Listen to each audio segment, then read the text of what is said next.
Hello everyone, welcome to ट्रोएस and PCS.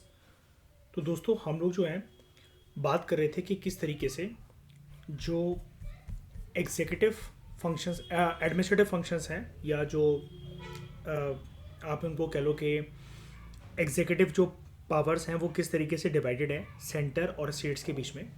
तो इसके कंटेक्स्ट में बड़े सारे टॉपिक्स हैं। हमने अभी तक डिस्कस कर लिया कि किस तरीके से जो एग्जीक्यूटिव पावर है वो डिस्ट्रीब्यूट होती है सेंटर और स्टेट के बीच में। सेंटर को सिर्फ यूनियन लिस्ट के ऊपर ध्यान देना चाहिए, स्टेट को स्टेट लिस्ट के ऊपर ध्यान देना चाहिए। लेकिन अगेन, जो मैं एक लाइन में आपको ये फ्लो में कोई भी बात बोल रहा हूँ, आप भी जानते हो कि हर एक चीज़ की एक एक्सेप्शन होती है अगर आप उसको डेप्थ में जाके डील करोगे। दूसरी चीज़, कुछ ऑब्लिगेशन होती है सेंटर और स्टेट की। ठीक है कि सेंटर की ऑब्लिगेशन बेसिकली ये होती है कि उसको स्टेट स्टेट की ऑब्लिगेशन ये होती है कि सेंटर ने अगर उसको कोई भी जो डायरेक्टिव है अगर वो इशू करा है तो उसको वो फॉलो करना चाहिए। अदरवाइज आर्टिकल 356 और आर्टिकल 365 का शिकार हो जाएगा स्टेट सेंटर के हाथों। राष्ट्रपति शासन लग जाएगा, इमरजेंसी लग जाएगी, प्रेसिडेंट रूल लग जाएगा। फिर हमने पढ़ा था कि सेंटर जो है वो डायरेक्शन भी देता है स्टेट को, अलग अलग राज्यों को, कि सेंटर की बड़ी सारी जो पॉलिसीज़ हैं नेशनल लेवल पे, बड़े सारे जो लॉज हैं उनको एग्जीक्यूट कैसे करेगी राज्य की सरकारें। फिर हमने पढ़ा था कि कुछ म्यूचुअल डेलीगेशन ऑफ फंक्शंस भी हैं। सेंटर जो है वो भी रिस्पॉन्सिबिलिटी दे सकता है स्टेट को, और स्टेट जो है वो भी रिस्पॉन्सिबिलिटी दे सकता है सेंटर को कि कैसे आप जो है किसी भी चीज़ को, किसी भी पॉलिसी को, रूल एंड रेगुलेशन को एग्जीक्यूट करो। वो अलग बात है कि सेंटर की ज़्यादा चलती है इस चीज़ में। सेंटर जो है कंसेंट के बाद स्टेट्स के लिए, स्टेट के बिहाफ पर किसी भी चीज़ को एग्जीक्यूट करता है। स्टेट लेकिन कंसेंट के बेसिस पर भी काम करते हैं, और अगर उनके ऊपर कोई डिसीजन थोपा गया है तो अब भी उनको वो चीज़ माननी पड़ेगी। ये भी हमने कवर करा था। एंड आई होप आप लोग डेली इन चीज़ों को अच्छे से लिख लिख कर देख रहे हो, क्योंकि जैसा कि मैंने आपको बोला था चैप्टर आगे बढ़ेगा तो आपके लिए दिक्कत हो जाएगी फिर ये। फिर हमने ये भी देखा था कि कॉपरेशन का एरिया भी होता है between centre and the states. ठीक है, कि दोनों को साथ मिलकर किन किन एरियाज़ में काम करना चाहिए। कुछ कुछ काउंसिल्स बनती हैं जैसे इंटर स्टेट काउंसिल वगैरह। अब हम लोग बात करते हैं सिक्स्थ डायमेंशन की, ऑल इंडिया सर्विसेज की। यहाँ पर सेंटर और स्टेट का सेंटर और स्टेट के एडमिनिस्ट्रेटिव फंक्शंस या फिर एग्जीक्यूटिव पावर किस प्रकार से देखने को हमें मिलती है। लाइक एनी अदर फेडरेशन, जो सेंटर और स्टेट्स हैं, मतलब एनी अदर फेडरेशन की बात मतलब ये कर रहा है like other countries, other nation जहाँ पर फेडरलिज्म जो है वो एग्जिस्ट करता है। ठीक है, इंडिया में भी क्या है कि सेंटर और स्टेट जो है उनकी खुद की सेपरेट पब्लिक सर्विसेज होती हैं। ये वाला सिलसिला दूसरी कंट्रीज में भी हमें देखने को मिलता है, इनकी सेपरेट पब्लिक सर्विसेज होती हैं।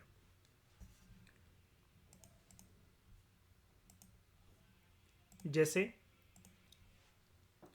अगर हम लोग सेंटर की बात करें, सेंटर की पब्लिक सर्विस का नाम क्या है? सेंटर यूनियन है ना, यूनियन पब्लिक सर्विस कमीशन। अब अलग अलग राज्यों के भी जो पब्लिक सर्विसेज होती हैं, जैसे मैं मध्य प्रदेश से हूँ तो वहाँ पर जो एग्जिस्ट करती है एमपीपीएससी। ठीक है, शाइनी वेस्ट बंगाल से है तो वेस्ट बंगाल में होती है WBCS कहते हैं उसको, वेस्ट बंगाल सिविल सर्विस, यही नाम होता है ना, शाइनी CS होता है ना, WBCS। ऐसी श्रेया पंजाब से तो वहाँ पर एग्जिस्ट करती है Punjab public service commission, PPSC। तो ये जो है यूपीएससी के अलावा बाकी जो है वो प्रोविंशियल सिविल सर्विसेज होती हैं। ठीक है, जिसको हम लोग बोलते हैं स्टेट की सिविल सर्विसेज। और अगर हम इसको प्रॉपर नाम दें, सेंटर की हम लोग बोलेंगे सेंट्रल सर्विसेज। ठीक है, और स्टेट की हम लोग बोलेंगे स्टेट सर्विसेज। इसके अलावा तीन ऐसी सर्विस होती हैं जिसको टाइटल दिया जाता है, ऑल इंडिया सर्विसेज का। ऑल इंडिया सर्विसेज के दायरे में तीन सर्विस आती हैं। एक आई एक IAS, इंडियन एडमिनिस्ट्रेटिव सर्विस, एक IPS, इंडियन पुलिस सर्विस, और एक IFS। ये देखो, IFS किताबों में हमारे गलत लिखा होता है, ये IFS नहीं होता। IFS तो इंडियन फॉरेन सर्विस होती है, ऑल इंडिया सर्विस जो लिखी जाती है वो ऐसे लिखी जाती है, IFOS, इंडियन फॉरेस्ट सर्विस होती है। This is not foreign, this is forest service. ठीक है। तो मेंबर जो होते हैं ये इन सर्विसेज के, वो टॉप पोजीशन ऑक्यूपाई करते हैं या फिर इंपॉर्टेंट पोस्ट संभालते हैं सेंटर के अंतर्गत या स्टेट के अंतर्गत। अब जैसे अगर आप यूपीएससी यूपीएससी को क्लियर करके आप अगर आईएएस बनते हो, तो जिस लेवल से आप शुरू करते हो अपनी ट्रेनिंग वगैरह के बाद, तो आपकी जो पोस्टिंग होती है वो होती है एक एसडीएम की। और यहीं पर अगर आप जो है मान लो कि स्टेट सर्विसेज अगर आप निकालते हो, तो अलग अलग राज्यों में अलग अलग लेवल से आपके प्रमोशन होना शुरू होते हैं। जैसे मध्य प्रदेश में डायरेक्टली अगर आप सबसे टॉप लेवल की अगर पोस्ट पर अगर आप होते हो, तो डायरेक्टली आप वहां पर एसडीएम बन जाते हो। अगर आप आईपीएस हो, यूनियन पब्लिक सर्विस कमीशन को निकालकर, यूपीएससी के एग्जाम को निकालकर आप आईपीएस बन गए, तो दिल्ली में आपकी जो पोस्ट होती है वो होती है एसीपी की। अगर आप स्टेट सर्विसेज में लाइक एमपीपीएससी में अगर आप टॉप लेवल में पुलिस अधिकारी हो, तो वहां पर आपकी जो शुरुआत होती है वो होती है डीएसपी से। ठीक है। जो दिल्ली में एसीपी है वो मध्य प्रदेश में डीएसपी है। ठीक है।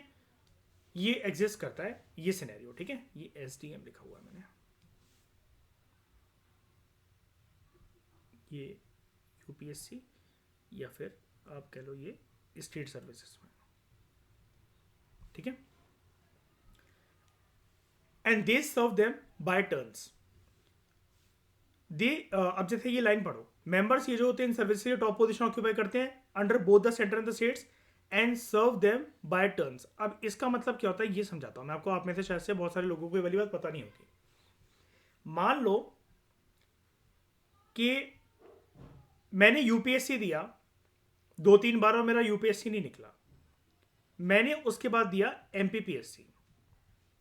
अब मैं ये कहता हूं कि यार एमपीपीएससी को क्लियर करके मुझे एसडीएम की पोस्ट मिल गई है, लेकिन यार मेरा एक सपना था कि मैं यार यूपीएससी को क्लियर करके आईएएस बनता, तो बात अलग ही होती। ठीक है। लेकिन क्या ये सपना मेरा अधूरा रह गया है? Answer is no. सपना मेरा थोड़ा सा लेट शिफ्ट हो गया, लेकिन सपना अधूरा नहीं रह गया है। क्यों नहीं रह गया अधूरा?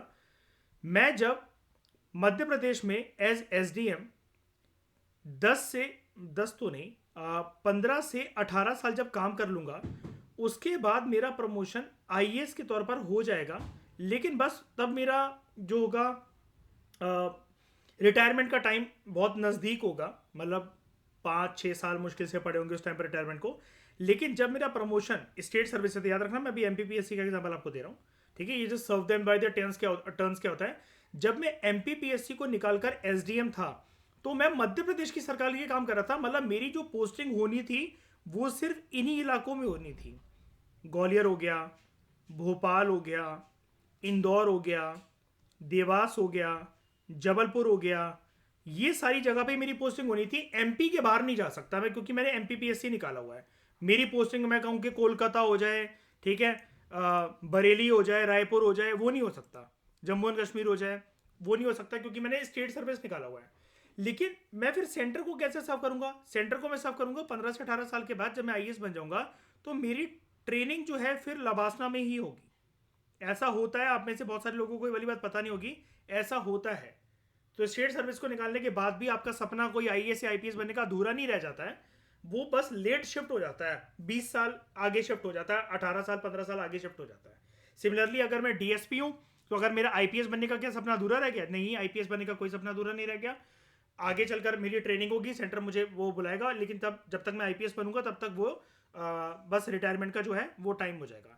तो लोग यूपीएससी को निकालने के लिए इतना इच्छुक क्यों रहते हैं, जब ये वाला सपना यहां से भी पूरा हो सकता है? क्योंकि जिस लेवल पर मैं रिटायरमेंट में पहुंच जाऊं, अगर Madhya Pradesh service public service commission exam को निकालकर, जब तक मैं आईएएस बनूंगा तब तक मेरा रिटायरमेंट का टाइम हो जाएगा। यूपीएससी को निकालकर मेरी जर्नी इस लेवल से स्टार्ट होगी, तो सोचो खत्म कहां जाकर होगी।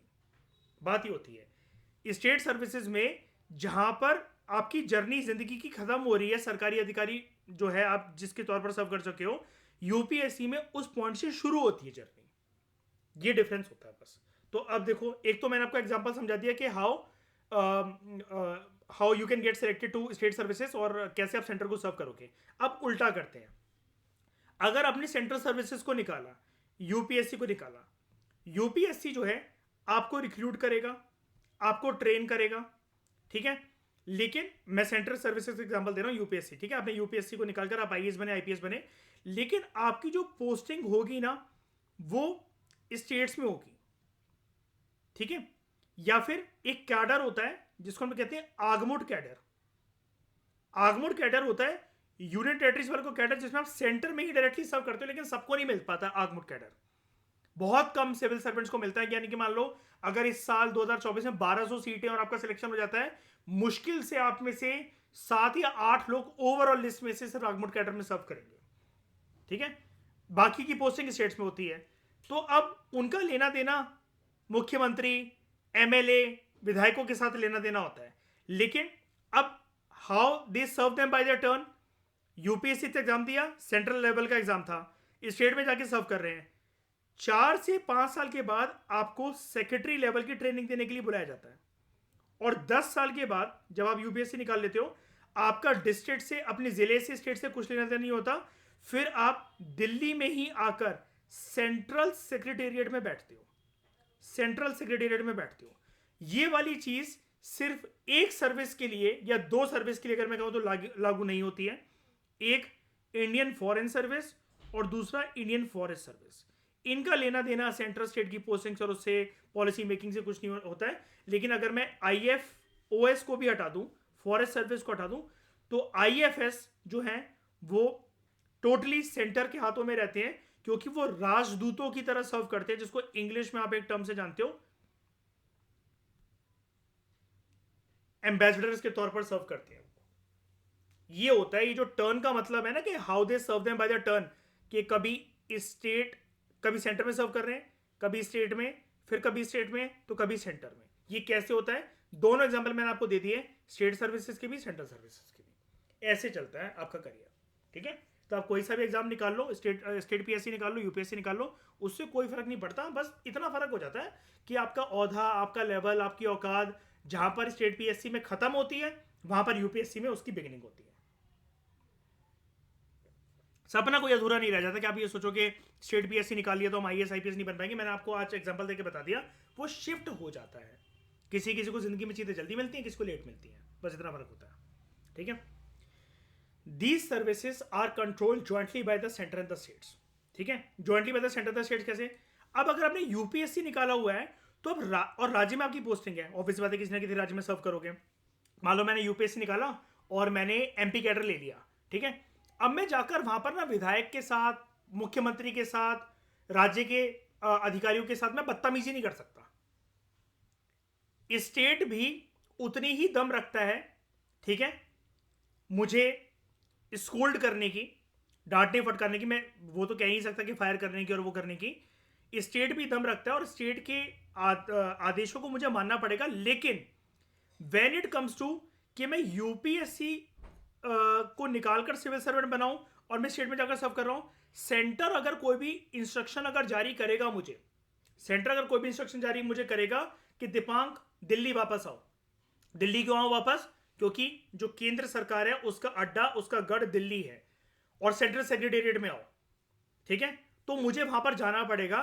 राज्य में अभी तक जो भी मैं जिस भी पोस्ट पर था, मैं सुपरिटेंडेंट ऑफ पुलिस था, एएसपी था, या फिर मैं दिल्ली जैसी जगह में एसीपी था, यूटीज में जनरली एसीपी की पोस्टिंग होती है, या फिर मैं आईएएस ऑफिसर था, ठीक है, डीएम था मैं, मुझे सब कुछ छोड़कर मुझे सेंटर में जाना पड़ेगा। और हो सकता है कि अभी तक मैं डीएम था और सेंटर ने जैसे ही मुझे बुलाया तो मुझे ज्वाइंट सेक्रेटरी की पोस्ट दे दी। अब मैं डिस्ट्रिक्ट मजिस्ट्रेट नहीं हूं, डिस्ट्रिक्ट कलेक्टर नहीं हूं, मैं आईएएस ऑफिसर हूं, सेम लेवल पे सर्व कर रहा था, लेकिन राज्य में मेरी पहचान डिस्ट्रिक्ट कलेक्टर की थी, जिससे मुझे सेंटर ने सेंट्रल सेक्रेटेरिएट में दिल्ली में बुलाया। मैं किसी सेक्रेटरी के लेवल पर पोस्ट पर आ जाऊंगा, क्योंकि जब हम सेंट्रल सेक्रेटेरिएट में काम करते हैं तो यहाँ पर कोई डिस्ट्रिक्ट कलेक्टर या डिस्ट्रिक्ट मजिस्ट्रेट नहीं होता। दिल्ली में कोई डिस्ट्रिक्ट मजिस्ट्रेट या डिस्ट्रिक्ट कलेक्टर नहीं होता, यहाँ सेक्रेटरी लेवल के ऊपर काम होता है। और जो आईएएस ऑफिसर जो एग्जिस्ट करते हैं वो होते हैं एसडीएम होते हैं यहाँ पर। ठीक है, jointly they are control by the centre and the states. अब एक आपको रियलिस्टिक एग्जांपल बताता हूं। पश्चिम बंगाल के भी कुछ टाइम पहले चुनाव थे, जो अभी रिसेंट चुनाव हुए, लास्ट जो चुनाव हुए थे, उसमें ममता बनर्जी की जो रैली जा रही थी, तो 2 आईपीएस ऑफिसर को सेंटर ने लताड़ा था। मोदी सरकार ने फटकार लगाई थी 2 आईपीएस ऑफिसर को। उनका बिहेवियर ऐसा लग रहा था date they are pro Mamata Banerjee. तो दिल्ली बुलाकर बंद कमरे में उनको बहुत गालियां पड़ी थी इस बात के ऊपर कि you are agent of central government. कैसे? बिकॉज तुमने यूपीएससी निकाला है, तो तुम जाकर वहां पर उनकी चापलूसी क्यों कर रहे हो? और उनको सेंटर ने उठाकर सेंटर में बुला दिया था। और पनिशमेंट जब भी देनी होती ना सेंटर को, अगर आप प्रो मतलब स्टेट वाले हो रहे होते हो, या फिर देखो बीजेपी सरकार होती तो चलता, ऑब्वियस ही बात है, आप ये जानते हो कि पॉलिटिक्स का एक एंगल होता है। सेंटर में कोई और सरकार है, स्टेट में कोई और सरकार है, और उन दोनों की आपस में पड़ती नहीं है, वो कोलिजन पार्टनर्स नहीं है कभी भी किसी इलेक्शन में। सेंटर आपको पनिशमेंट क्या देता है? आपको सेंट्रल सेक्रेटेरिएट बुला लेता है काम करने के लिए, और उसमें क्या होता है, आपकी जितनी वाह भाई, जितनी हाहाकार डिस्ट्रिक्ट लेवल पर होती है ना, जनता आपको जानती है, आप घर घर जाके इंटरेक्शन करते हो, लोग आपको डिस्ट्रिक्ट का राजा समझते हैं, रानी समझते हैं। यहां पर सेंटर में आकर सिर्फ आपके हाथ में एक चाय का कप, टेबल कुर्सी, चश्मा लगा होता है आंखों पे, और बस आप फाइलों पे फाइलें चेक करते रह जाते हो। वो अच्छी बात होती है कि आप जब सेम लेवल पर आकर सेक्रेटरी बन गए, उसके बाद जो आपके लेवल पर जो आईएएस ऑफिसर थे वो अब आपके अंडर ही काम करेंगे। लेकिन बड़े सारे आईएएस ऑफिसर्स को पसंद नहीं आता, क्योंकि डिस्ट्रिक्ट में जो वाहवाही मिलती है वो दिल्ली में आकर नहीं मिलती है। इसलिए ना कोई जान पहचान रहती है, ना कोई पहुंच मतलब पहुंच तो चलो ठीक है रहती है, कॉन्टेक्ट तो रहते हैं, लेकिन जो औहदा, जो कद जो डिस्ट्रिक्ट में होता है एक आईपीएस आईएएस ऑफिसर का, वो सेंट्रल सेक्रेटेरिएट में आकर दिल्ली में नहीं हो पाता। और इन सब झंझटों से जो बचते हैं, जहां पर ये कह रहा है, यहां पर ये कह रहा था ना, the service control jointly by the centre and the state, सिर्फ एक चीज ऐसी होती है कि जहां पर इंडियन फॉरेन सर्विस जो है उसके ऊपर प्रेशर ना ही पूरी तरीके से सेंटर का रहता है, और स्टेट का तो रहता ही नहीं है। क्यों? एम्बेसडर्स ज्यादा अच्छे से जानते हैं कि उनको एम्बेसीज में किस प्रकार से काम करना है। वो अलग बात है कि सेंटर ने कुछ स्पेशल डायरेक्टिव दिया, मान लो कि COP21 की मीटिंग होने वाली है, इंडिया जो है वो G20 का चेयरमैन बन गया जिस साल, और अलग अलग देशों के जो G20 के मेंबर्स हैं वो इंडिया आ रहे हैं, तब जाकर थोड़ा सा आईएफएस ऑफिसर्स का, राजदूतों का, एम्बेसडर्स का काम बढ़ जाता है। या फिर मोदी जी खुद जा रहे हैं उस कंट्री में, तो वो सारे एम्बेसडर्स जो होंगे, जो आईएफएस ऑफिसर्स होंगे, वो थोड़े चौकन्ने हो जाते हैं। लेकिन बिना इसके सबसे रिलैक्स लाइफ जो किसी सिविल सर्वेंट की रहती है वो आईएफएस ऑफिसर्स की रहती है। दूसरी रहती है, अगर आप नंबर 2 अगर आओ, तो वो रहती है इंडियन रेवेन्यू सर्विस ऑफिसर्स की, आईआरएस की। इनके ऊपर पॉलिटिकल प्रेशर बहुत कम रहता है, 99% कम रहता है इनके ऊपर पॉलिटिकल प्रेशर। ठीक है, तो the service are control jointly by the centre and the states. Ultimate control जो इनका होता है वो सेंट्रल गवर्नमेंट के हाथ में लाया करता है। जैसा कि मैंने अभी आपको वेस्ट बंगाल का केस बताया कि जब सेंटर को लगा कि 2 आईपीएस ऑफिसर जो हैं वो प्रो ममता बनर्जी हो रहे हैं, तो उनको डांटने फटकारने के लिए सेंट्रल गवर्नमेंट ने उनको दिल्ली बुला लिया और सेंट्रल सेक्रेटेरिएट में उनकी ड्यूटी लगा दी। ठीक है, अल्टीमेट कंट्रोल जो है it lies with the central government, while the immediate control vests with the state government. Immediate control क्यों? क्योंकि वो राज्य में सर्व कर रहे हैं, तो ऑब्वियस ही बात है, मुख्यमंत्री अगर किसी जिले में आ रहे हैं, किसी डिस्ट्रिक्ट में आ रहे हैं, कोई प्रोग्राम का आयोजन है, कोई पॉलिटिकल रैली निकलनी है, तो वहां पर जो उस सेंट्रल लेवल का वो आईएएस या आईपीएस ऑफिसर है वो सारा प्रबंध करेंगे उस चीज का। ठीक है, 1947 में क्या हुआ था, Indian civil service, ICS, IAS का पुराना नाम था, आईसीएस रिप्लेस कर दिया गया था बाय आईएएस, और जिसको आप इंडियन पुलिस सर्विस कहते हो उसका नाम सिर्फ इंडियन पुलिस था, नो सर्विस, वो बन गया आईपीएस, नाम चेंज हो गए। और नाम चेंज होने के अलावा इनको संविधान के द्वारा रिकॉग्नाइज करा गया एज ऑल इंडिया सर्विस। बात देखो ये भी चलती है कि भारत देखो काफी आगे बढ़ चुका है, भारत काफी ज्यादा आगे बढ़ चुका है, और हमें जरूरत है कुछ और ऑल इंडिया सर्विसेज को जोड़ने की। जैसे बात चलती है इंडियन जुडिशियल सर्विस को एक सेंट्रल सर्विस बनाओ, ठीक है, सॉरी सेंट्रल कह रहा हूं, ऑल इंडिया सर्विस बनाओ, इंडियन मेडिकल सर्विस या Indian health service, Indian education service, इनके ऊपर अक्सर डिबेट चलती रहती है कि इनको ऑल इंडिया सर्विसेज बनाओ। भारत में ये भी एक अहम पिलर है, जुडिशरी, मेडिकल या फिर हेल्थ और एजुकेशन। एक बात मेरी याद रखना, मेरी पर्सनल राय है आप लोगों के लिए, जिस साल अगर एग्जाम दे रहे हो और उससे एक साल पहले अगर कोई भी ऑल इंडिया सर्विस नई अगर आ जाए, ठीक है, कोई भी नई ऑल इंडिया सर्विस अगर आ जाती है और अब सिलसिला ऐसा है कि जिस साल आप एग्जाम में बैठे तो आप उस नई सर्विस का भी पार्ट बन सकते हो, हमेशा अपने डैफ में डिटेल्ड एप्लीकेशन फॉर्म जो कि आपको प्रीलिम्स के बाद मेंस में भरना पड़ता है और इंटरव्यू में जाने से पहले जो भरना पड़ता है, तो अपने डैफ 2 में जो इंटरव्यू से पहले आपको भरना पड़ता है, डिटेल एप्लीकेशन फॉर्म कहते हैं इसको, आपका इंटरव्यू का पूरा ब्रोशर होता है, इसमें हमेशा उस न्यू सर्विस को फर्स्ट प्रेफरेंस देना। उसका सिंपल सा रीजन ये है, बाकी जो सर्विस चली आ रही है उसमें उठने में आपको, जैसे सब आईएएस में सबसे बड़ा आईएएस कौन होता है, कैबिनेट सेक्रेटरी, आपको बाकी सारी सर्विस में उठने में टाइम लगेगा, because with in the service competition बहुत होता है। कोई चापलूसी कर रहे हैं नेताओं की, किसी ने पोस्टिंग करवा ली, वो करवा ली, ये रियलिटीज है। मैं लाइव लेक्चर में वाली चीज बोल रहा हूँ, ये रियलिटीज है, इसको कोई डिनाई नहीं कर सकता। नई सर्विस जब भी अगर आपके सामने आए, आप हमेशा इसको फर्स्ट प्रेफरेंस देना। होगा क्या, हो सकता है कि आपका मन ना हो वहां पर जाने का, कि नहीं यार सुनकर अच्छा नहीं लग रहा है, Indian education service, Indian health service, कोई भी अगर ऑल इंडिया सर्विस कल को आ जाती है, लेकिन आप उसी में जाओ, क्योंकि तब आपका वहां पर जो डायरेक्टर वगैरह बनने का जो चांसेस है ना, वो काफी हाई हो जाएंगे, काफी हाई हो जाएंगे। उस सर्विस में आप टॉप लेवल में जल्दी पहुंच सकते हो, रेदर देन कि जो घिसी पिटी सर्विसेज जो इतने साल से चली आ रही हैं। हमेशा ये वाली बात मेरी एक रिकमेंडेशन है, इसको याद रखना। अगर आपके एग्जाम से पहले कोई नई ऑल इंडिया सर्विस लॉन्च हो जाती है जिस भी साल आप एग्जाम दे रहे हो, अभी ऐसा सिलसिला कुछ नहीं है, तो अभी ये प्रेजेंट मूवमेंट में कोई बात करना बनता नहीं इसके बारे में। फ्यूचरिस्टिक एक मैंने आपको एक बात बताई है। तो देखो, ऑल इंडिया सर्विस शुरू शुरू में सिर्फ 2 थी, आईएएस और आईपीएस। संविधान में इसको ये क्रेडिट मिला कि ये रिकॉग्नाइज करी जाएंगे ऑल इंडिया सर्विसेज। 1966 में, 1966 में इंडियन फॉरेस्ट सर्विस क्रिएट हुई as third all India service. ये प्रीलिम्स के अंदर दोस्तों की स्टेटमेंट आ सकती है कि शुरू से ही क्या ऑल इंडिया सर्विसेज 3 थी क्या? ऐसा नहीं है।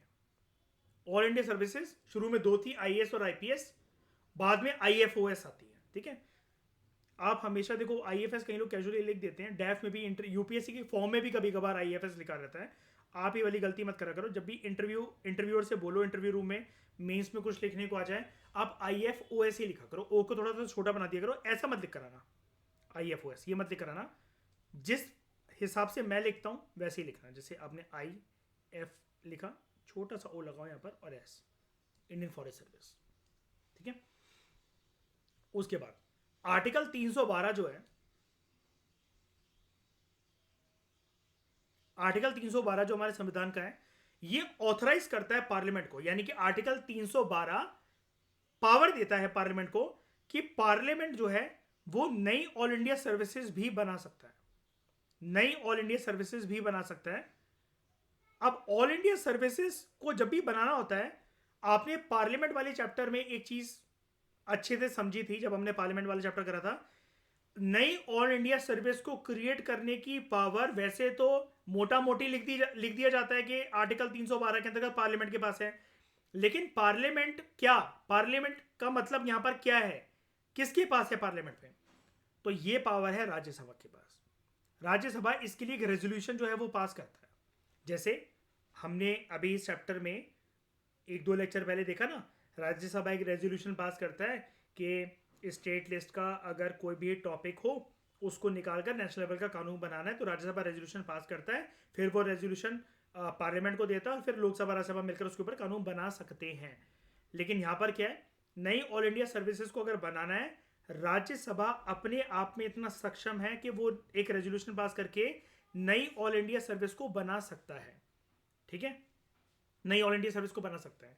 अच्छा, एक बात याद रखना, अगर कल को प्रीलिम्स में एक स्टेटमेंट आ जाए जो मैं बोलने वाला हूं, उस बात के ऊपर अगर प्रीलिम्स में स्टेटमेंट आ जाए या इंटरव्यू रूम में आपसे पूछ लिया जाए कि ये वाली पावर संविधान के आर्टिकल 312 के अंतर्गत पार्लियामेंट के राज्यसभा हाउस को ही क्यों मिल रखी है कि बस वो एक रेजोल्यूशन पास करके नई ऑल इंडिया सर्विस बनवा देगा, no constitutional amendment required, Lok Sabha से कोई बातचीत नहीं, कुछ भी नहीं, राज्यसभा ही? ऐसा क्यों? क्योंकि इसका सिंपल सा रीजन है, अगर आपने पार्लियामेंट वाले चैप्टर के अंदर अच्छे थे, पहले दूसरे पेज के अंदर एक कंसेप्ट को समझा हुआ है, Lok Sabha is the voice of, Lok Sabha is the representative of people, Rajya Sabha is the voice of states and UTs, यानी कि राज्यसभा ज्यादा इंडिया एज अ यूनियन की पहचान बनाता है। जनता के दायरे के अंदर बात सिर्फ लोकसभा की होती है, क्योंकि लोकसभा का रोल कुछ भी नहीं है, जनता के प्रतिनिधि कानूनी प्रक्रिया को आगे चलाने के लिए बैठे हुए एक हाउस में जिसका नाम है लोकसभा। राज्यसभा स्टेट्स और यूटीज की वॉइस है, यानी कि इंडिया एज अ यूनियन को रिप्रेजेंट करता है, राज्यसभा ज्यादा रिप्रेजेंट करता है इंडिया एज अ यूनियन को, और जनता की पहचान लोकसभा से जुड़ी होती है, इसलिए राज्यसभा इस चीज के लिए रेजोल्यूशन पास करने के लिए सक्षम है। और ये सक्षमता, ये ऑथराइजेशन उसको दिया जाता है थ्रू आर्टिकल 312। हालांकि 312 की लैंग्वेज कुछ ऐसी है कि पार्लियामेंट को ऑथराइज वो करता है to create new all India services, लेकिन कैसे? ऑन द बेसिस ऑफ, ये कीवर्ड देखो, पार्लियामेंट में ऑथराइज कैसे माना गया है? ऑन द बेस ऑफ कि राज्यसभा उसके ऊपर एक रेजोल्यूशन पास करे। और ये एक स्पेशल पावर भी होती है राज्यसभा की, राज्यसभा की स्पेशल पावर भी है ये। जैसे अगर हम लोग पार्लियामेंट वाले चैप्टर पढ़ते हैं तो हम पढ़ते हैं ना, जैसे हर चीज में लोकसभा ही जीतता है राज्यसभा से, है ना, वो ज्यादा पावरफुल है, जनता के प्रतिनिधि वहां पर वो होते हैं, डायरेक्ट इलेक्शन से वो आते हैं, हर चीज में लोकसभा जीतता रहता है। लेकिन राज्यसभा की कुछ स्पेशल पावर होती है, उनमें से ये एक स्पेशल पावर है, creation of new all India services. दूसरी क्या है? जैसे आपने वो पढ़ा था अभी इस चैप्टर में 2-3 लेक्चर पहले, जो मैं आपको बता रहा था, स्टेट लिस्ट में किसी भी टॉपिक को निकाल कर नेशनल लेवल का कानून बनवाना है, उसके लिए रेजोल्यूशन सिर्फ कौन लेकर आ सकता है? राज्यसभा। क्यों? अगेन स्टेट लिस्ट में से छेड़खानी क्यों कर सकता है Rajya Sabha? Rajya Sabha is the voice of states and UTs, बस ये रीजन होता है इसका। बेसिक्स को जितना ज्यादा रिवाइज करोगे, अपने आप कनेक्शन जागेंगे, न्यूरॉन्स आपके ऑटोमेटिकली कनेक्शन बनाएंगे। तो each of these 3 all India services, irrespective of the division among different states, irrespective of the division among different states का मतलब यहां पर इस लाइन का मतलब देखो ये है, irrespective of the division among different states के कितने आईपीएस ऑफिसर कितने राज्यों में होंगे, कितने आईएएस ऑफिसर कितने राज्यों में होंगे, और कितने इंडियन फॉरेस्ट सर्विस ऑफिसर कितने राज्यों में होंगे। अब जैसे मुझे एक बात बताओ, दिल्ली में, मैं ये नहीं कह रहा हूं, मुझे पता भी नहीं है, जनरली नहीं पता मुझे कि यहां पर कोई इंडियन फॉरेस्ट सर्विस ऑफिसर काम करता है कि नहीं करता, लेकिन अगर हम लॉजिकल बात के ऊपर एक डिस्कशन करें, दिल्ली में आईएफओएस ऑफिसर की कोई नीड है? जंगल है यहां पर? नहीं ना। अगर है भी शाइनी, तो as compare to Chhattisgarh, Madhya Pradesh, Jharkhand, उनके कंपैरिजन में दिल्ली में आईएफओएस कम रहेंगे ना, बहुत कम रहेंगे ना, है ना। बस ये चीज है। अब देखो, हम नंबर जानते भी नहीं, हमें ये भी नहीं पता ना, सर्च करने की हमें जरूरत है कि दिल्ली में आईएफओएस होता है कि नहीं होता है। अरे भाई, हर चीज इंटरनेट पे थोड़ी ना मिलती है। सेंटर ने अगर बुला लिया हो, दिल्ली में लगते हुए, बॉर्डर पे लगते हुए एक पहाड़ है, बताओ उन पहाड़ों का नाम बताओ दिल्ली में। राजस्थान से होकर गुजरते हैं, दिल्ली तक आते हैं, बताओ। अरावली, ठीक है, सोच रहे हैं भाई सब बैठ के, ठीक है, अरावली हिल्स। हो सकता है ना कि वहां पर, अभी एक खबर आई थी कुछ टाइम पहले, 2 सालों से ये मुद्दा चल रहा है, अरावली हिल्स में सैंड माफिया काफी ज्यादा बढ़ गए हैं। पता है ये वाली बात आपको? बंजर जमीन बढ़ गई ना, अब रेतों का अंधाधुंध क्या कहते हैं, ये रेतों का अंधाधुंध जो है व्यापार जो है वो होने लगा है।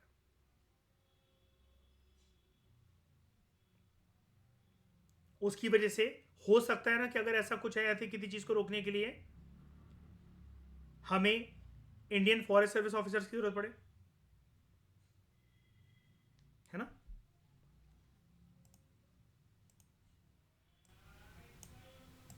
ये जो मूवी है पुष्पा, मुझे एक्टर का नाम नहीं पता, जो साउथ की जो मूवी आई थी अभी पुष्पा, तो उसमें क्या यही रेड सेंटर्स का मुद्दा उठाया गया है क्या? वो जो जिसकी तस्करी होती है, जो साउथ इंडिया में जो पेड़ होते हैं रेड सेंटर्स, अच्छा उसी का उठाया गया ना मुद्दा। तो वहां पर रेड सेंटर्स के कंटेक्स्ट में मैंने आपको एक लाइव फोटो भी दिखाई थी, और उस वीडियो पे मेरा कॉपीराइट लग गया था याद है वो फॉरेस्ट ऑफिसर्स को ऑथराइज करा हुआ है सेंटर ने कि अगर, वैसे उसको हिंदी में बोलते हैं लाल चंदन की लकड़ी, लेकिन लाल चंदन एक दूसरा चंदन भी होता है जिसकी माला वगैरह बनती है। रेड सेंटर को हिंदी में कह दिया जाता है लाल चंदन, लेकिन वो दूसरे तरीके का लाल चंदन होता है, ठीक है। उसकी तस्करी जो है वो बैंड है, आप उसका जो है ट्रांसपोर्टेशन वगैरह नहीं कर सकते। वो फायका 1-1 किलो की लकड़ी, आधे आधे किलो की लकड़ी 2.5-4 करोड़ में बिकती है, पता है। और वहां पर जो जाकर कुछ लोग जंगल में जाकर घुसपैठ करके उसको चुराने की कोशिश करते हैं, IFOS ऑफिसर्स को ये ऑथराइजेशन मिल रखी है सेंटर से कि देखते ही गोली मार देना। और मैंने आपको रियल डेड बॉडीज भी दिखाई थी ना उसकी गूगल इमेजेस से।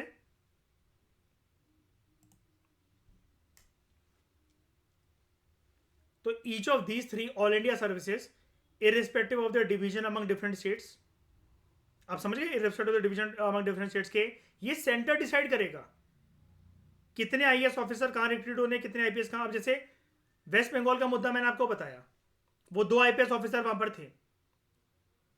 अब उन 2 को बुला लिया सेंटर ने अपने पास, तो स्टेट ने कुछ कर लिया क्या? नहीं कर सकता। क्यों? वो सेंटर के एजेंट्स हैं। एजेंट में एक अनऑफिशियल वे में कह रहा हूं, कभी ऐसा मत लिखना सिविल सर्वेंट्स को आप एजेंट लिख दो सेंटर के, ठीक है। क्योंकि हमें ऐसा माना जाता है that you should be politically neutral, लेकिन you should follow the command जिस भी मिनिस्ट्री या जिस भी एडमिनिस्ट्रेटिव डिपार्टमेंट के आप अंतर्गत आते हो। अगर आप UPSC निकालते हो तो आपके मॉरल कंडक्ट को, आपके पूरा, जैसे एक सिविल स्कोर होता है हमारा बैंक में बनता है, आपके पूरे करियर के स्कोर को कौन सी मिनिस्ट्री देखती है? Can you name the ministry अगर आप UPSC निकालते हो तो? आप अब देखो, आई एम एक्सट्रीमली सॉरी, मुझे ऐसा एकदम से छूटते ही नहीं बोलना चाहिए कि अगर आप UPSC निकालते हो तो ऐसे, तो फिर आप IFS होते हो तो आपको जो फॉरेन मिनिस्ट्री होती है वो देखती है। अगर आप IAS या फिर IPS होते हो, अब बताओ। हाँ, मिनिस्ट्री ऑफ पर्सनल। तो each of these 3 all India services irrespective of the division among different states, they form a single service with common rights and status and uniform scales of pay throughout the country. अब यहां पर ऐसा क्यों बोल रखा है? Common rights and common status. Common status मतलब ऐसा, हमारे बैच से जो भी पर्सन एक IAS बनेगा और IPS बनेगा और IFOS बनेगा, ये ऑल इंडिया सर्विसेज है। अब यहां पर इस पर्सन की जो फर्स्ट पोस्टिंग होगी, सेम बैच की है सारे, इसकी जो फर्स्ट पोस्टिंग होगी और इसकी जो फर्स्ट पोस्टिंग होगी, वहां पर जिस भी लेवल ऑफ पोस्ट को ये संभाल रहे हैं, तो अपने अपने रिस्पेक्टिव डोमेन में तीनों इक्वल हैं, तीनों इक्वल हैं। वो अलग बात है कि नॉर्म्स के अकॉर्डिंग अब पुलिस, क्योंकि एक वर्दीधारी पोस्ट है, वर्दी है पुलिस के पास, IAS के पास कोई वर्दी नहीं, IFOS के पास कोई वर्दी नहीं, तो ये नॉर्म्स के अकॉर्डिंग सैल्यूट करते हैं IAS ऑफिसर को, नॉर्म्स के अकॉर्डिंग। लेकिन बहुत बार ऐसा देखा जाता है, जैसे मैं मध्य प्रदेश में भिंड डिस्ट्रिक्ट से बिलोंग करता हूं, एज वेल एज ग्वालियर से भी बिलोंग करता हूं, मतलब दोनों में कोई ज्यादा फासला नहीं है। भिंड में अभी कुछ टाइम पहले पोस्टिंग हुई थी, 2, मतलब एक IAS की, एक IPS की, एक SP थे, एक क्या कहते हैं DM थे। तो दोनों हालांकि सेम बैच के नहीं थे, लेकिन तालमेल दोनों में अच्छा था। एडमिनिस्ट्रेशन के मामले में दोनों ने एक सलाह मशवरा कर रखा था कि हमें ये सिटी, यहाँ की व्यवस्था नीट, ये डिस्ट्रिक्ट, यहाँ की व्यवस्था डिस्ट्रिक्ट की, जिले की नीट एंड क्लीन चाहिए। तो मैंने खुद उनको देखा हुआ है कि जब वो SP DM के ऑफिस में जाते थे तो कोई सैल्यूट वगैरह नहीं करते थे। तो वो कोई, मैं इसलिए आपसे कह रहा हूं, मैंने सोच समझ के मैं आपसे आपके सामने वर्ड यूज कर रहा हूं, नॉर्म कह रहा हूं। नॉर्म को अगर आप तोड़ भी दो तो बस एक आपको बातों बातों से दंडित करा जा सकता है। ये नहीं कि आपकी वर्दी के ऊपर बात आ जाएगी, आपको हटा दिया जाएगा, आप सस्पेंड हो जाओगे, ऐसा नहीं होता।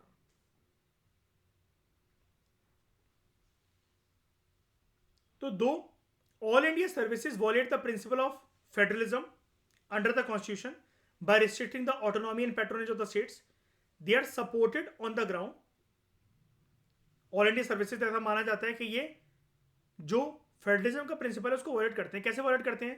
जब फेडरलिज्म का प्रिंसिपल ये कहता है कि there should be equal division of power between centre and state, तो ऑल इंडिया सर्विसेज के जो ऑफिसर्स होते हैं उनका कद स्टेट के ऑफिसर्स के कंपैरिजन में ज्यादा होता है, वो ज्यादा होता है। क्यों होता है?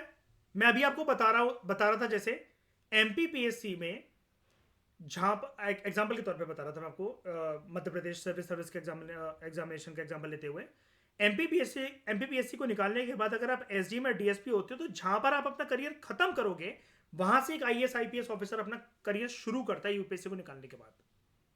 तो समानता कहां रही भाई? पढ़ाई तो मैंने एक राज्य की सर्विस निकाल के उतनी करी है, तो मैं क्यों नहीं बन सकता फिर कैबिनेट सेक्रेटरी देश का, जस्ट बिकॉज मैंने एमपीपीएससी निकाल रखा है? मैं क्यों नहीं डीजीपी या डीआईजी बन सकता?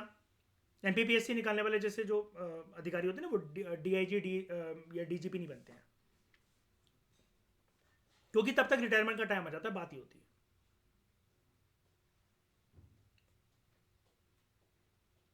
कौन सा वाला?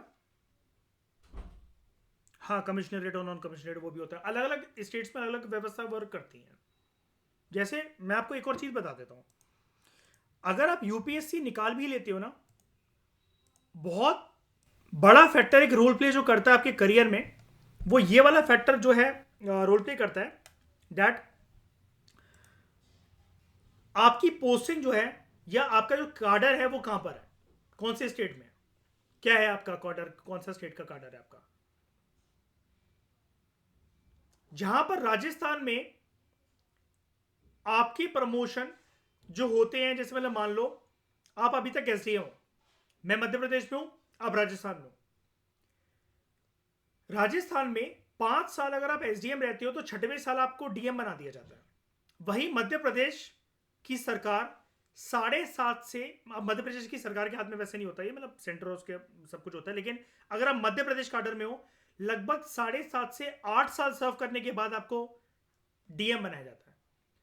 अब मैं ये देखूं बैठकर कि मेरे बैच में, हम सेम बैच से, मान लो मैं और शाइनी श्रेया सेम बैच से हैं, कि मैं मध्य प्रदेश में हूं, हमने सेम ट्रेनिंग हासिल करी लबासना से, साथ में एग्जाम निकाला, सेम ईयर का एग्जाम निकाला, मेरी रैंक भी ज्यादा है, लेकिन क्योंकि मेरा एमपी कार्डर है तो मैं डीएम बनने में अपने राज्य में 3 साल पीछे हूं श्रेया और शाइनी से।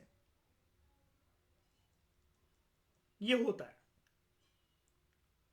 और ये सारा फंडामेंटल्स आपको लबासना में सिखाए जाते हैं। To be frank, detailed aspect इसका मैं भी नहीं जानता हूं, ऑल इंडिया सर्विसेज का नहीं जानता हूं, विद इन एमपीपीएससी में जानता हूं सब कुछ, लेकिन जो यूपीएससी में ऑल इंडिया सर्विसेज का जो दायरा होता है वो लबासना में आपको अलग तरीके से समझाया जाता है। और बहुत बार हर साल रूल्स एंड रेगुलेशंस भी चेंज होते हैं। जैसे कैसे होते हैं, जब मोदी जी ने नारा दिया अभी कुछ साल पहले मिनिमम गवर्नमेंट और मैक्सिमम गवर्नेंस का, उसके अंतर्गत अब क्या होने लगा है, जब मैं अभी आपको बता रहा था कि 8 से 10 साल अगर आप सर्व कर लोगे, उसके बाद 10वें साल 11वें साल आपको दिल्ली बुला लिया जाता है और आप सेक्रेटरी रहते हो। मोदी जी ने अब ये वाली चीज खत्म कर दी है हमारे देश में। अब क्या होता है, आप जब लबासना से ट्रेनिंग करते हुए आपकी जब फर्स्ट पोस्टिंग होती है, उसके कुछ महीनों बाद ही आपको दिल्ली बुला लिया जाता है, कुछ महीनों के लिए, 4 महीनों के लिए, कि सेक्रेटरी लेवल का काम अभी से सीखना शुरू करो। फिर आप कुछ महीने अपने डिस्ट्रिक्ट में रहते हो और फिर आप कुछ महीने जो है वो आ जाते हो। अब मुझे मेरा एक फ्रेंड बता रहा था कि इस रूल के अंदर भी एक सब रूल आ गया है। तो मैंने कहा क्या? लबासना में आप 2 फेजेस में ट्रेनिंग के लिए आप ऑप्ट कर सकते हो। मान लो आपने यूपीएससी निकाला, अब जब तक रिजल्ट आया तब तक अगला प्रीलिम दरवाजे पे खड़ा होता है, तो इन्होंने अब ट्रेनिंग जो है वो कट शॉर्ट कर दी है। जो ट्रेनिंग 8 महीने की चलती थी अब 4 महीने की ट्रेनिंग हो गई है। मुझे भी नहीं पता था, अभी मेरे एक फ्रेंड ने बताया मुझे। He is IPS officer, 2022 batch.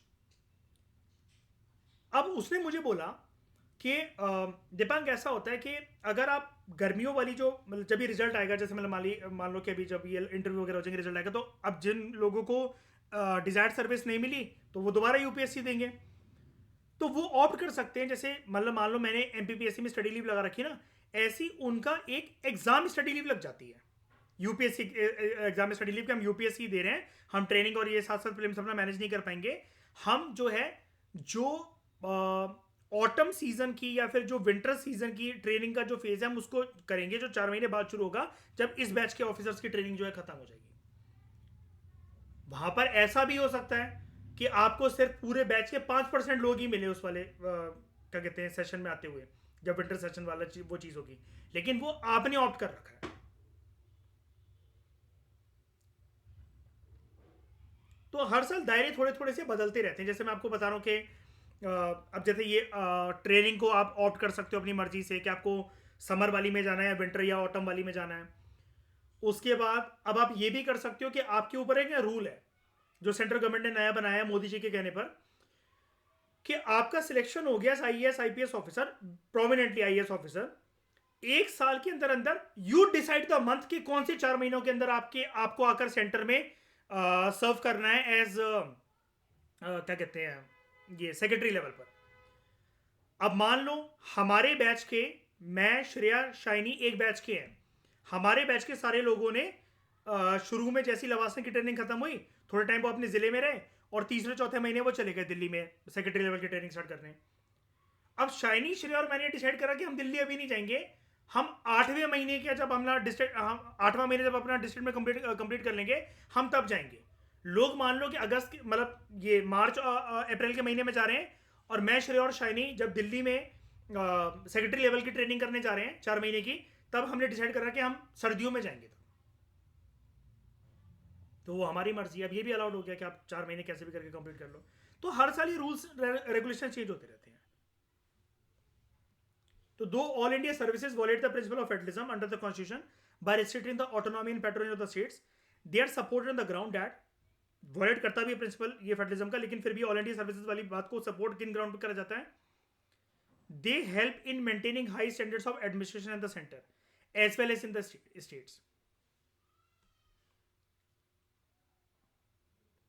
They help in maintaining high standards of administration, कि प्रशासनिक अधिकारी एक हमें टॉप लेवल के भी चाहिए। लेकिन ये वाली चीज ना, देखो मैं पर्सनल लेवल पे अगर आपको बताऊं, और आप भी इतना लॉजिकल तरीके से पढ़कर इंटरप्रेट कर सकते हो, हम हर चीज की इंटरप्रिटेशन करते हैं क्लास में, डिटेल में बातें करते हैं। इस लाइन के ऊपर ना ज्यादा बात करी नहीं जा सकती है, क्योंकि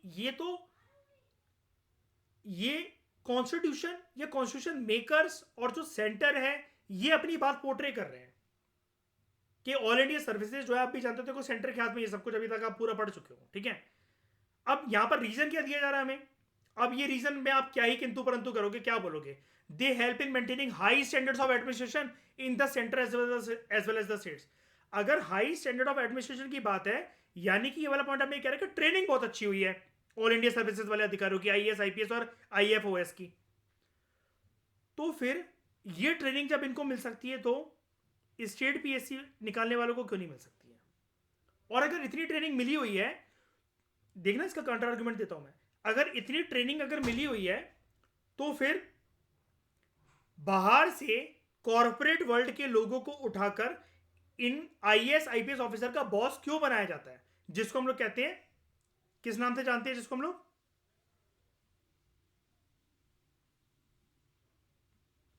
लेटरल एंट्री। अगर इतने ही सक्षम है लवासना की ट्रेनिंग करने वाले लोग कि ऑल इंडिया सर्विसेज वाले they are maintaining high standards of administration, तो इनको artificial intelligence, data science, computer, robotics, विज्ञान और पर्यावरण के मामले में ये दो अहम मुद्दे हैं जो कि प्रशासनिक अधिकारी को संभालने आने चाहिए। लेकिन फिर कॉर्पोरेट वर्ल्ड से बॉसेस को क्यों बुलाया जाता है? फिर आईएएस ऑफिसर की पहचान तो यही होती है ना, jack of all trades master of none. सब कुछ थोड़ा थोड़ा थोड़ा थोड़ा सबके बारे में जानते हैं, लेकिन कंप्लीटली किसी एक चीज के बारे में नहीं जानते। If they are working in ministry of science and technology, आप कहो कि भाई आप तो आईएएस ऑफिसर हो, बनाओ अग्नि 8 मिसाइल, बताओ क्या क्या लगेगा उसके अंदर। एक आईएएस ऑफिसर उस टाइम पर बस इतना कर सकता है कि अपनी यूपीएससी की प्रिपरेशन फेज में जो उसने किताब पढ़ी थी, जो नोट्स पढ़े थे, बस वो उतना ही जानता है। तो हाई स्टैंडर्ड्स ऑफ एडमिनिस्ट्रेशन वाली बात, ये एक भ्रमित करने वाली बात है। इसका क्योंकि काउंटर आर्गुमेंट दिया जा सकता है कि भाई लवासना का ना इतना एकेडमिक सेंटर इतना स्ट्रांग है, और ना ही स्टेट पीएससी वालों का इतना जो वो है training centre, sorry training centre ना ही इतना स्ट्रांग है। एक एसडीएम जो कि एमपीपीएससी को निकाल के भोपाल में अगर ट्रेनिंग करता है, और एक पर्सन जो कि आईएएस ऑफिसर बनकर लवासना में ट्रेनिंग करता है, ग्राउंड लेवल पे दोनों हर एक चीज उतनी ही जानते हैं। आईपीसी की धाराएं, मी बीइंग अ डीएसपी, मुझे भी उतनी पढ़ाई जाएंगी ट्रेनिंग के टाइम पर जितनी लबासना में एक आईपीएस ऑफिसर को पढ़ाई जाएंगी। आईपीसी सीआरपीसी की धाराएं,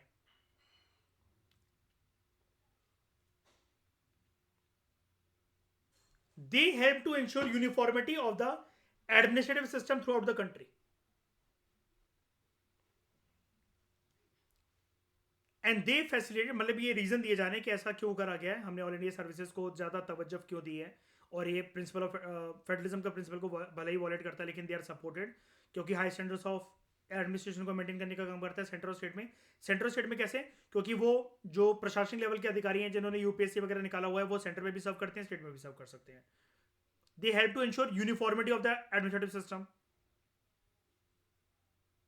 कि वो स्टेट में सर्व कर रहे हैं, सेंटर में सर्व कर रहे हैं, और यूनिफॉर्म तरीके से वो काम कर रहे हैं। जो वो ट्रेनिंग उन्होंने हासिल कर रखी है वही ट्रेनिंग को जाकर इंप्लीमेंट कर रहे हैं सेंटर में भी, वही ट्रेनिंग को जाकर इंप्लीमेंट कर रहे हैं स्टेट में भी। And they facilitate liaison, cooperation, coordination, joint action on the issues of common interest between the centre and the states.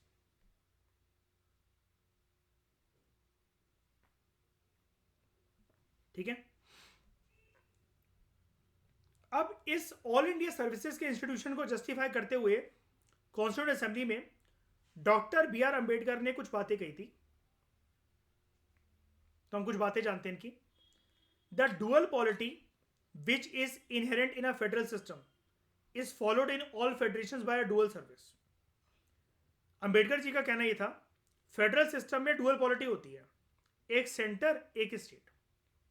तो बहुत सारे कंट्रीज में जहां पर फेडरलिज्म का प्रिंसिपल एग्जिस्ट करता है, जिन कंट्रीज की पहचान है कि दे आर फेडरल कंट्री, उन सारे फेडरेशन में हमें डुअल सर्विस भी देखने को मिलती है। कुछ फेडरल सर्विस होती है, कुछ प्रोविंशियल सर्विस होती है। हमारे देश में उसको बोलते हैं सेंट्रल सर्विस और स्टेट सर्विसेज। हर तरह की फेडरेशन में, हर तरह की फेडरल कंट्रीज में, जैसा कि मैंने अभी आपको बताया, फेडरल सिविल सर्विस होती है, स्टेट सिविल सर्विस होती है, किसी किसी जगह पर किसी किसी कंट्रीज में प्रोविंशियल सिविल सर्विस भी बोला जाता है। अब इंडियन फेडरेशन हम जानते हैं, हालांकि वो डुअल पॉलिटी है, तो ऑब्वियसली बात है वहां पर डुअल सर्विस रहनी चाहिए। ये सारी बातें बी आर अम्बेडकर बोल रहे हैं। तो वो कहते हैं इंडियन फेडरेशन जो है वो डुअल पॉलिटी है, तो डुअल सर्विस होनी चाहिए, यानी कि सेंट्रल सर्विस और state service, but with one exception. ये रिकॉग्नाइज करा जाता है हर एक कंट्री में जहां पर फेडरलिज्म है, कि कुछ पोस्ट एडमिनिस्ट्रेशन में, एडमिनिस्ट्रेटिव सेटअप में इतनी इंपॉर्टेंट होती हैं जिनको हमें बोलना चाहिए they are strategic post.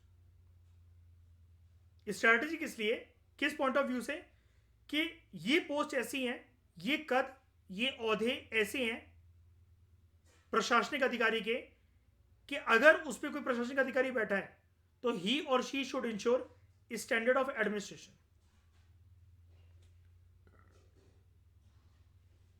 There can be no doubt that the standard of administration depends on the caliber of the civil servants। Ambedkar ji देखो ये भी कह रहे हैं, जैसा कि मैंने अभी आपको बताई ये वाली बात, कि भोपाल में एक एसडीएम की ट्रेनिंग इतनी अच्छी क्यों नहीं हो सकती है, कि अगर ये मान लिया जा रहा है कि लवासना से जो पर्सन ट्रेनिंग कर आया है वो आईएएस ऑफिसर बहुत अच्छा बनेगा, जबकि वो तो कुछ भी नहीं जानता है, डेप्थ में तो कुछ भी नहीं जानता वो पर्सन। अब आप ये कहो कि सारे आईएएस ऑफिसर जो हैं, आईपीएस ऑफिसर जो हैं, वो ड्रोन चला ही लेंगे, साइबर सिक्योरिटी को जान ही लेंगे, आर्टिफिशियल इंटेलिजेंस को जान लेंगे, डीप फेक के कंसेप्ट को पहचान लेंगे, ऐसा नहीं है। अंबेडकर जी ने इतने जमाने पहले वाली बात कह दी थी कि देखो, अंबेडकर कहते हैं there can be no doubt कि जो स्टैंडर्ड ऑफ एडमिनिस्ट्रेशन है it depends upon the calibre of the civil servants. कि फर्क नहीं पड़ता कोई पर्सन स्टेट पीएससी को निकाल कर आए या यूपीएससी को निकाल कर आए, वो प्रशासनिक अधिकारी है केंद्र का या राज्य का। लेकिन अंबेडकर जी का यह भी कहना था, कैलिबर के ऊपर, सिविल सर्विस के कैलिबर के ऊपर काफी कुछ निर्भर करता है उनका जो प्रशासनिक करियर होता है। लेकिन कुछ पोस्ट जो है वो स्ट्रेटेजिक पोस्ट होती है, उनको हम डिनाई नहीं कर सकते इस कंसेप्ट को। कॉन्स्टिट्यूशन जो है it provides that without depriving the states of the right to form their own civil services. Ambedkar बोलते हैं संविधान ने राज्य को यह अनुमति दे रखी है कि उनके पास ये अधिकार है कि वो अपनी खुद की सिविल सर्विस को फॉर्म कर सकते हैं। लेकिन ऑल इंडिया सर्विस को बनाना किसी भी प्रकार से यह संकेत नहीं है कि जो स्टेट की जो सर्विसेज हैं वो इस ऑल इंडिया सर्विसेज के नीचे है। There shall be an all India service recruited on an all, ये थोड़ा सा गैप है यहां पर, all India basis with common qualifications, with uniform scale of pay, and members of which alone could be appointed to those strategic posts throughout the union. Throughout the union मतलब क्या? अगर कोई ऑल इंडिया सर्विस को अगर निकाल भी रहा है, जैसा कि अभी हमने बताया, अंबेडकर जी यही कह रहे थे कि उनका यूनिफॉर्म पे स्केल होगा, जो मेंबर्स होंगे उनकी कॉमन क्वालिफिकेशन होगी, वो उतना ही जानते होंगे जितना एक स्टेट बीएससी का अधिकारी जानता होगा। जैसे अभी मैंने आपको बताया, मी बिंग अ डीएसपी, मुझे भी उतना ही ज्ञान रटवाया जाएगा, चटवाया जाएगा आईपीसी और सीआरपीसी की धाराओं का, जितना एक सरदार वल्लभ भाई पटेल नेशनल पुलिस एकेडमी में जहां पर आईपीएस ऑफिसर की ट्रेनिंग होती है, जहां पर उनको उनके ट्रेनिंग के फेस पर जितनी फिजिकल ट्रेनिंग दी जाएगी, आईपीसी और सीआरपीसी की धाराएं रटवाई जाएंगी, उतना मेरे साथ भी मेरी ट्रेनिंग में होगा एमपी के डिस्ट्रिक्ट सागर में।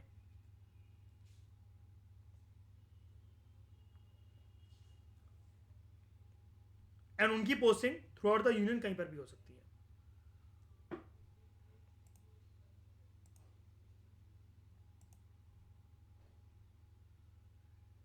फिर हम बात करते हैं पब्लिक सर्विस कमीशंस की। अच्छा, यहां तक बात समझ में आ गई? पहले बताओ, कोई दिक्कत?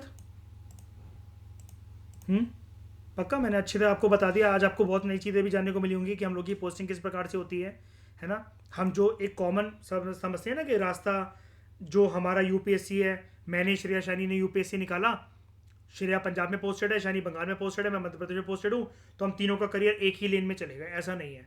अभी मैंने आपको एग्जांपल के तौर पर बताया, मतलब रियलिटी वाली बात है, एग्जांपल के तौर पे क्या रियलिस्टिक पॉइंट ऑफ व्यू मैंने दिया। हम सेम बैच के ऑफिसर भी अगर है ना, लेकिन मेरा एमपी अगर कार्डर है ना, मैं श्रेया और शाइनी से 3 साढ़े 3 साल 2.5 साल पीछे रहूंगा, वो अपने राज्यों में मेरे से ज़्यादा जल्दी डीएम बन जाएंगे, मैं डिस्ट्रिक्ट मजिस्ट्रेट, डिस्ट्रिक्ट कलेक्टर बाद में बनूंगा।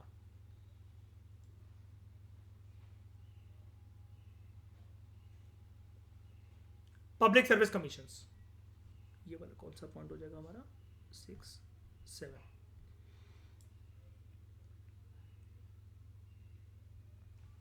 तो in the field of public service commissions, central state के जो रिलेशंस हैं वो कैसे हैं?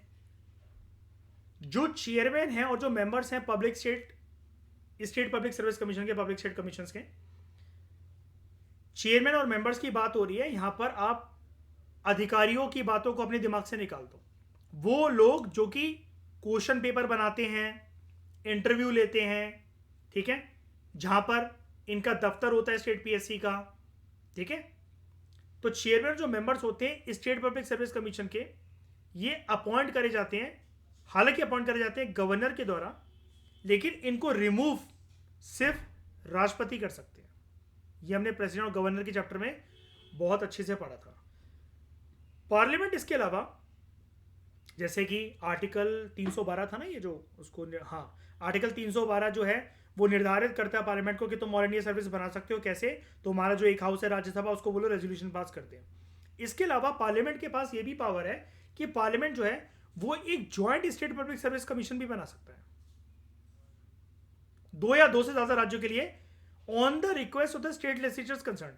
अब छोटे छोटे कोई भी 3 राज्य मुझे बताओ जो कि आपस में जुड़ रखे हो, वो साथ में होने चाहिए, उनका जोग्राफिकल एरिया, जोग्राफिकल टेरिटरी साथ में जुड़ा होना चाहिए। ये नहीं कि एक वेस्ट इंडिया में, एक ईस्ट इंडिया में, एक नॉर्थ इंडिया में, एक साउथ इंडिया में, एक नॉर्थ ईस्ट इंडिया में वो रिक्वेस्ट कर रहे हैं, नहीं, जोग्राफिकल टेरिटरी उनकी पास होनी चाहिए।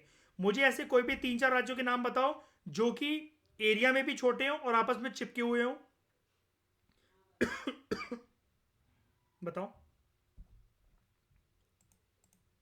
अभी तो शाइनी हमने क्रॉस चेक करा था ना, अभी तो ऐसा कोई एग्जिस्ट नहीं करता ना, नहीं ना? Joint state public service commission अभी तो कोई नहीं है ना? तो चलो एक बार के लिए एग्जांपल के लिए मान लेते हैं मेघालय, त्रिपुरा,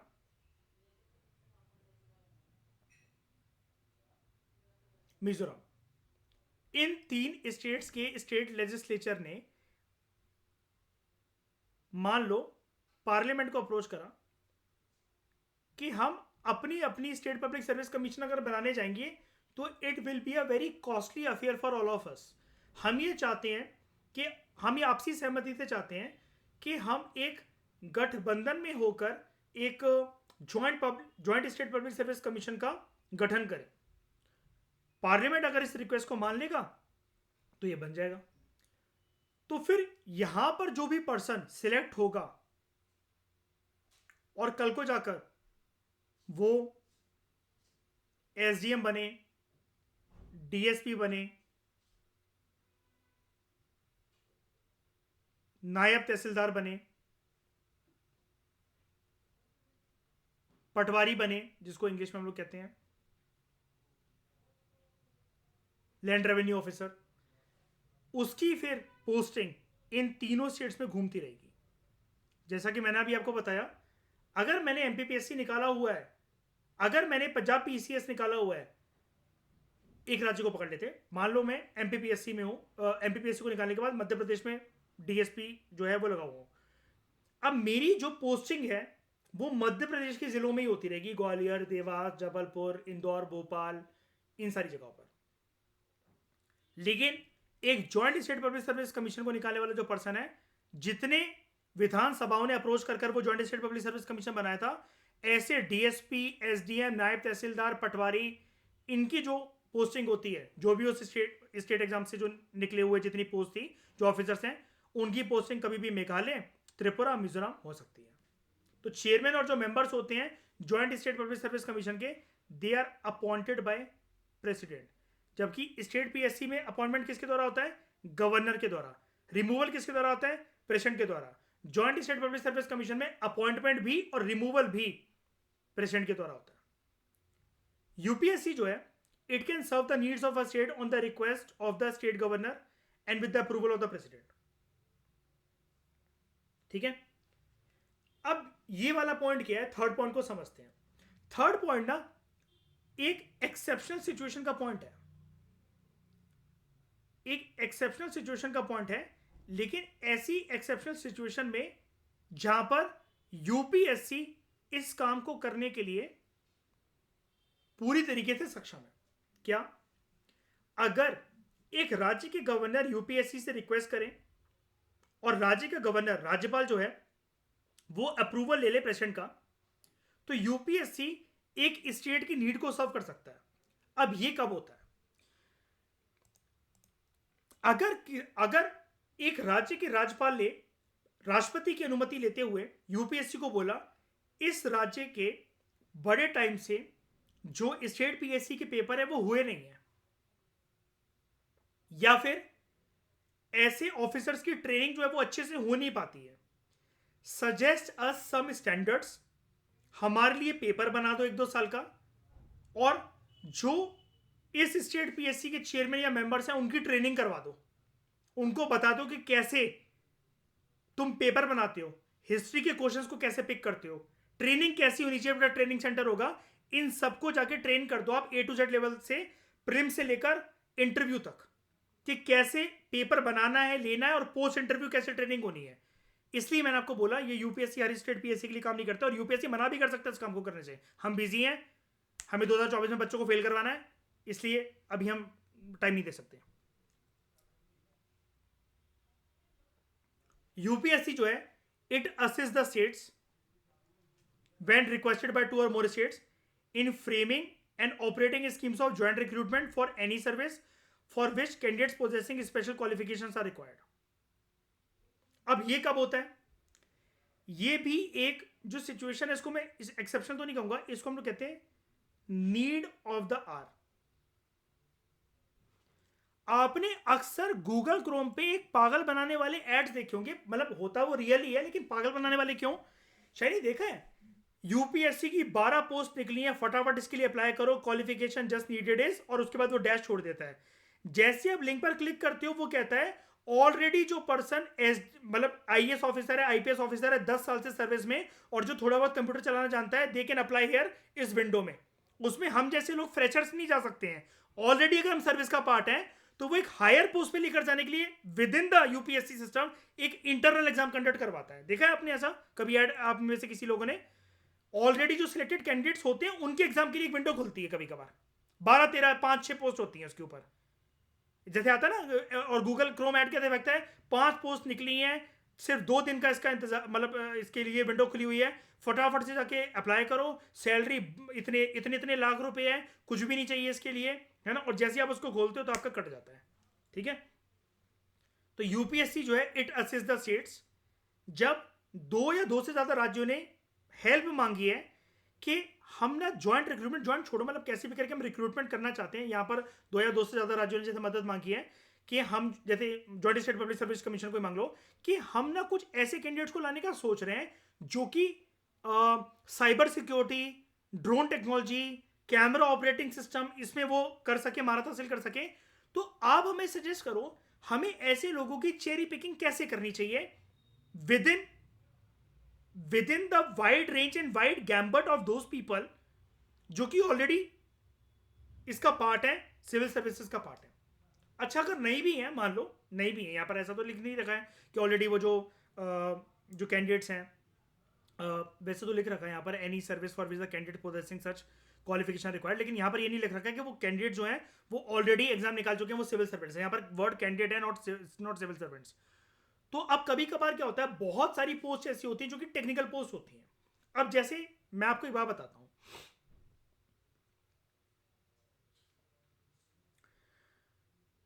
जैसे श्रेया है, अगर 2024 में उसको अप्लाई करना है किसी भी साल, मतलब यूपीएससी में उसको अप्लाई करना है, श्रेया दे सकती है आईएफओएस का पेपर, मैं नहीं दे सकता। मतलब अब वो अलग पेपर नहीं होता, मतलब प्रीलिम्स की जो कट ऑफ होती है, श्रेया आईएफओएस के लिए भी अप्लाई कर सकती थी अपने फॉर्म में, वो आईएफओएस ऑफिसर भी बन सकती, मैं नहीं बन सकता। क्यों? क्योंकि श्रेया जो है वो नॉन मेडिकल साइड से है और मैं जो हूं मैं ह्यूमैनिटी साइड से हूं। अब कल को अगर कोई ऐसी स्पेशल पोस्ट पे जैसे जरूरत है कि ऐसे टेक्निकल बंदे वो चाहिए हैं उनके लिए, तो कल को अगर मैं भले ही श्रेया के कंपेरिजन में बहुत फेमस आईएएस ऑफिसर हूं, श्रेया दूर दूर तक मेरी टक्कर में कहीं नहीं, श्रेया का कोई नाम भी नहीं जानता, लेकिन फिर भी अगर बात आएगी उस टेक्निकल फील्ड की जहां पर उस क्वालिफिकेशन की रिक्वायरमेंट है, जहां पर श्रेया जैसे लोग चाहिए, तो श्रेया को ही चुना जाएगा ऐसी सर्विस में। ये भी होता है। तो मैंने आपको एक्सेप्शन की एक्सेप्शंस भी बता दी।